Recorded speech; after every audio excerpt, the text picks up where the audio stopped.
안녕하세요. 미치겠다 책대매입니다. 지난 시간에 이어서 인생을 되돌아보는 인생 특집 이어가고 있는데요. 네. 루시아 작가님의 인생 우화에 대해서 이야기 나누고 있습니다.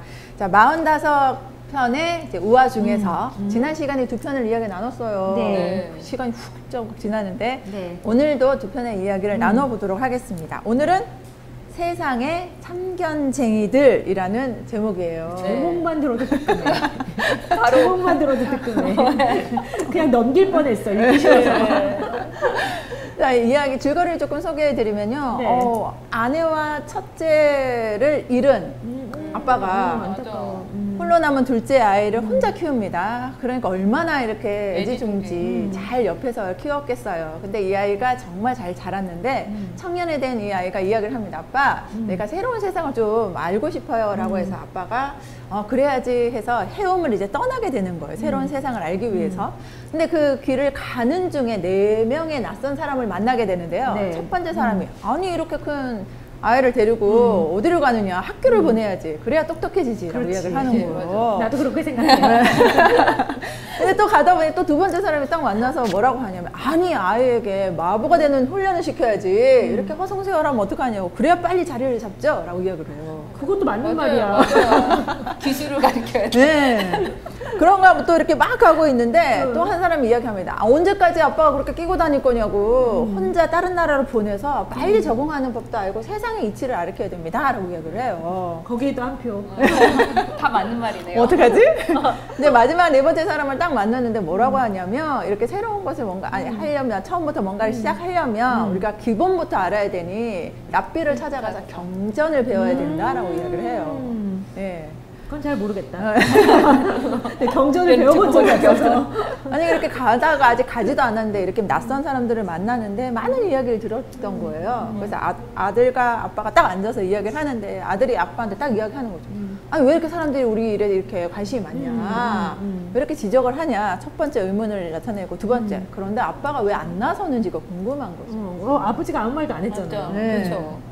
그리고 이제 나눈 이야기들이 나올 때 이제 거기에 대한 이제 우리들의 생각들을 이제 좀 나눠봐야 할 것 같아요. 네. 네. 작가님 어떠셨어요? 보통 저희가 참견하고 지적을 하는 거는 내 생각을 상대방이 내 생각대로 해주기를 바라는 마음에서 좀 지적질을 하잖아요. 그렇죠. 근데 그렇다고 해서 상대가 그대로 할 필요는 없는 것 같아요. 그 사람도 나와 생각이 꼭 같을 수는 없으니까 그럼요. 다름을 좀 인정해 줘야 할 것 같아요. 그 사람이. 그래서 참견이나 지적도 적재적소에 하는 게 맞는 것 같아요. 어느 정도는 저 사람은 나와 좀 다르니까 꼭 나와 같을 필요는 없다는 다름을 인정하는 게 제일 중요한 것 같아요. 네.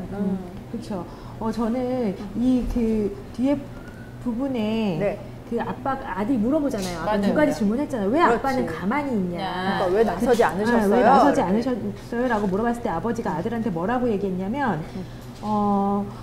우리가 어떻게 한다고 해도 사람들은 참견하고 지적하는 일을 멈추지 않는다. 왜냐하면 우리가 그들보다 어리석게. 가진 게 없어 보이기 때문이고 어리석어 보이기 때문에 이 사람들이 해주려고 말하는 거니까 이 사람들은 앞으로도 계속 말할 거다. 그래서 그냥 있었다. 네. 그런 얘기를 하는데 너무 정답인 것 그거 같아요. 맞는 그렇죠. 말이에요.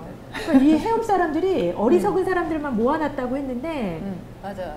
되게 지혜로운 사람들이었다는 생각을 일단 했고, 저는 오늘 아침에 이제 어떤 이야기를 들었는데, 네. 우리가 누군가한테 어떤 도움을 줄 때, 그러니까 내가 갖고 있지 않은, 그 사람이 갖고 있지 않은 걸 갖고 있기 때문에 도움을 주는 거잖아요. 사실. 그렇죠. 그렇죠. 그러니까 나는 이 사람을 돕기 위해서 내가 가진 거를 쓰는 거예요. 재화든, 뭐 아니면 나의 지식이든, 경험이든 이걸 나누는데, 과연 그 도움을 받는 사람이 그거를 원하는 대로 주고 있냐는 거죠.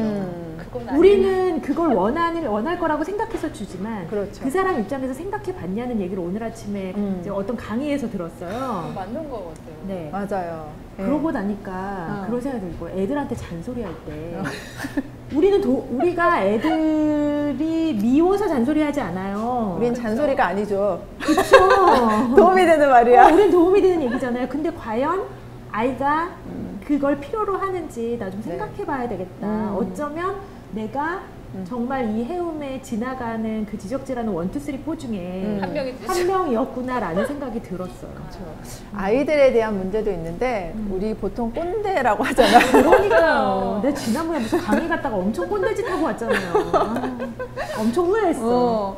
그래서 저는 어떤 생각이 들었냐면 이게 도움과 오만의 차이? 맞네. 맞네. 그 말인다. 자막 딱 잘 받았어요. 도움과 오만의 차이. 예. 그런 것 같았어요. 그리고 이 참아줄 줄도 알고 수용해 줄 줄도 알아야 되는데 그것의 차이?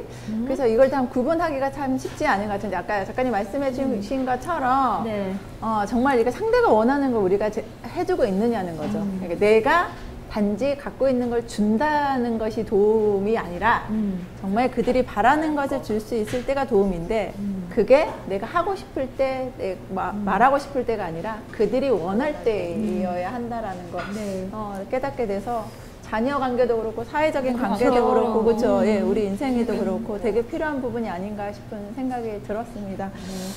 이게 또 생각을 하게 하는 그런 책이었네요. 그렇죠? 자, 그런가 하면 또 하나의 또 이렇게 우리가 되게 제가 푸아 웃었고 어이없다고 생각했던 동화 중에 한 편이에요. 근데 이건 제목부터 말씀드리면 안 돼요. 줄거리부터 들어야 되는 거예요. 어떤 내용인지.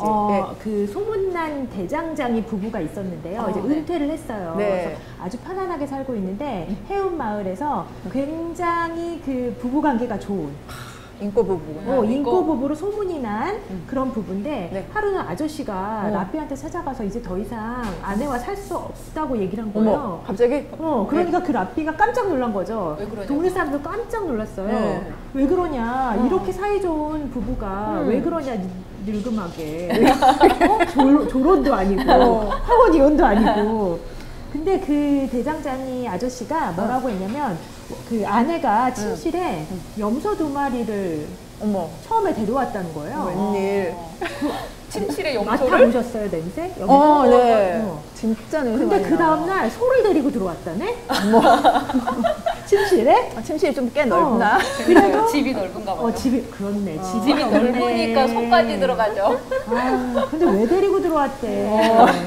근데 그거를 그 대장장이 아저씨는 참고 있었는데 그 다음날 이렇게 좋은 남편을 말과 망아지도 데리고 들어왔다는 거예요. 그래서 냄새가 너무 나서 냄새 엄청 더 이상 살 수 없다고 얘기를 해요. 그렇죠. 냄새뿐만이 아니죠. 누가 참아요. 그러니까 그때 라삐가 중간중간에 뭐라고 했냐면 분명히 와이프가 그렇게 한 이유가 있을 거다. 그랬더니 대장장이 아저씨는 아니다. 이유가 없다. 아니다. 잘 생각해봐라. 분명히 뭔가 이유가 있을 거다. 아내가 피치 못할 사정이 있을 거다 얘기했지만 그런 이유가 없다고 했어요. 계속 이유가 없다고 하니까 라삐가 뭐라고 했겠어요? 아니 그런 환기를 시켜 그랬죠. 냄새가 나니까. 냄새 너무 많이 나니까. 네. 그랬더니 여기서 이제 대답이 나옵니다. 절대 환기를 시킬 수가 없습니다. 왜? 내가 키우는 90마리의 비둘기가 날아갈까 봐. 웃기죠? 저도 엄청 웃었어요. 그러니까 집에서 90마리의 비둘기를 이미 키우고 있었다는 거잖아요. 그러니까 지금 말과 망아지, 소하고 호랑이하고 사자도 데리고 올 판이야. 내가 안 해여도.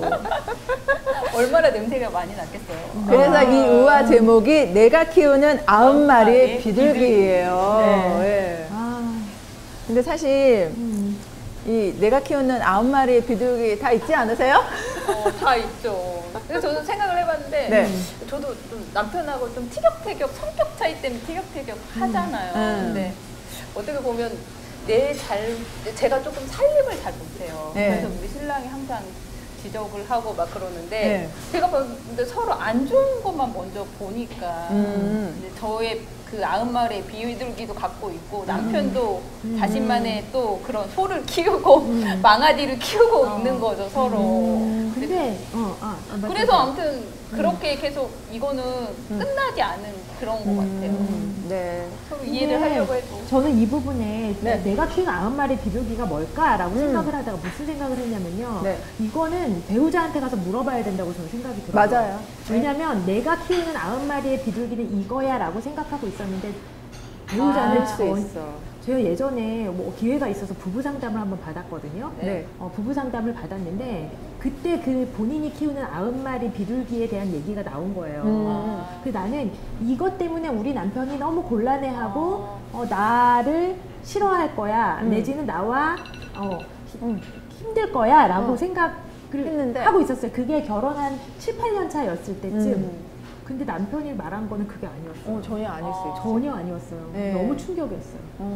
저도 비슷한 경우가 있는데 이게 뭐 하잖아요. TA라든지 그래, 디스크 뭐, 뭐 이렇게 검사하잖아요. 어. 그래서 저는 항상 되게 남편에게 친절하고 배려 깊고 그런 아내라고 생각하고 있었는데 그럴 것 같은데? 근데 남편이 체크했는데 전혀 그렇지 않은 아내라는 거예요. 어떤 아내래? 되게 뭔가 철두철미하고 계획적이고 이런 건 나왔는데 자기한테 친절하지 않다는 거예요. 저는 되게 친절한 사람이라고 생각했는데. 친절한데? 근데 남편이 생각하기엔 그렇지 않다는 거죠. 아, 우리 배우자님이 정말 친절하지 않은 사람하고 안 살아봐서 그래요.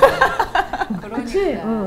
근데 그 조하리의 창이라고 있는데 거기에 보면 4개의 창 중에 내가 알고 있지만 남이 모르는 창도 그렇지. 있고 남은 알고 있는데 내가 모르는 창도 있고 다 같이 아는 창도 있고 아무도 모르는 창도 있잖아요. 근데 우리가 이 90마리의 비둘기는 나는 모르지만 남이 알고 있는 창인 것 같아요. 그래서 그 남편한테 물어봐야 되고 이런 것 같다, 서로 다르게 생각하는 것 같다라고 생각하는데 그 부분을 진짜 알려면 대화를 나눠본다든지 맞아. 제일 좋은 거 물어봐야지. 그렇지. 물어봐야죠. 그리고 싸우면 안 된다? 물어본 다음에? 그러니까. 그리고 더 중요한 건 나도 모르는 9마리의 비둘기가 있다라는 걸 인정할 줄 알아야 되는 게 아닐까 싶은 생각이 들어요. 네. 그래서 다들 그런 90마리의 비둘기를 갖고 있었는데 인정하고 싶지 않은 거잖아요. 그치. 나는 그렇죠. 완벽하다고 생각을 하고 저는 친절하단 말이에요. 친절한데? 네. 그래서 이게 되게 뭔가 짧고 되게 어떻게 보면 유쾌하지만 되게 강한 메시지를 주는 이런 우화들이 되게 많이 실려 있는 인생 우화입니다. 그쵸? 네. 벌써 시간이 지금 한참 지났어요. 그랬군요. 네. 자, 지금까지 저희가 인생 특집 첫 번째 책 류시화 작가의 인생 우화에 대해서 이야기를 나눠봤습니다. 여러분들도 한번 읽어보시고요. 삶의 어떤 지혜 그리고 인생을 한번 되돌아보는 그런 지혜들 얻을 수 있는 책이니까요. 꼭 한번 읽어보셨으면 좋겠습니다. 네. 그러면 마칠까요? 네. 그럴까요? 시간에 쫓김이 있어서. 다음 시간에 인생 특집 계속 이어지니까요. 여러분들 시청 많이 해주시고요. 자, 여기서 마무리 짓도록 하겠습니다. 감사합니다. 감사합니다. 안녕.